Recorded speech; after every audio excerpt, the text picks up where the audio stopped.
Hello అండి. ఇక వంటల పోటీ అయితే మొదలవుతుంది. దీప, జ్యోత్స్న ఒకవైపు వంట చేస్తూ ఉంటే, మరోవైపు కిరణ్ డీఎం రెస్టారెంట్ తరపు నుంచి వంట చేస్తూ ఉంటాడు. ఇక దీప అయితే ఎలా అయినా గెలవాలని అనుకుని గబగబా వంటలు చేస్తూ ఉంటే, జ్యోత్స్న దానికి ఆటంకాలు కలిగిస్తూ ఉంటుంది. ఏ పని చెప్పినా చేయదు.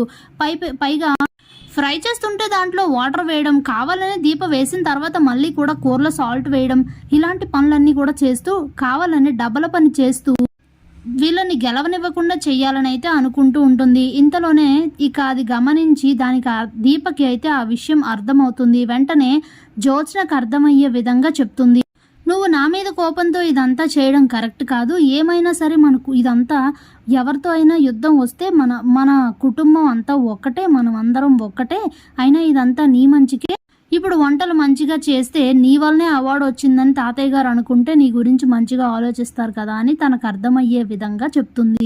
ఇక జ్యోత్స్న దానికి కన్విన్స్ అయ్యి సూరజ్ చెప్పిన ప్లాన్ కన్నా దీప చెప్పిన ప్లానే బాగుందని అనుకుని దీపతో చేయి కలిపి ఇక అక్కడి నుంచి వంట అయితే మొదలుపెట్టి ఇద్దరు కూడా వంట చేస్తూ ఉంటారు. అంటే దీప వండుతూ ఉంటే తనకి ఏ హెల్ప్ కావాలన్నా జ్యోత్స్న చేస్తూ ఉంటుంది. ఓవరాల్గా వంటలు పూర్తయిన తర్వాత జడ్జెస్ అందరూ టేస్ట్ చేసి జ్యోత్స్న రెస్టారెంట్స్ వంటలే బాగున్నాయని, అవతల డిగ్రీలు తీసుకున్న చెఫ్ కన్నా కూడా మీరే సూపర్గా కుక్ చేశారని, సో అవార్డు మీకే వస్తుందని చెప్పేసరికి పట్టరనంత ఆనందంతో గంతులేస్తూ ఉంటారు శివనారాయణ. ఆయన మొహంలో అంత సంతోషం ఎప్పుడు చూడం ఇంతవరకు.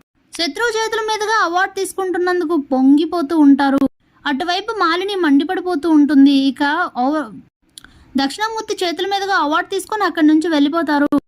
ఫ్యామిలీ మొత్తం చాలా హ్యాపీగా సెలబ్రేట్ చేసుకోవాలని అయితే డిసైడ్ అవుతారు.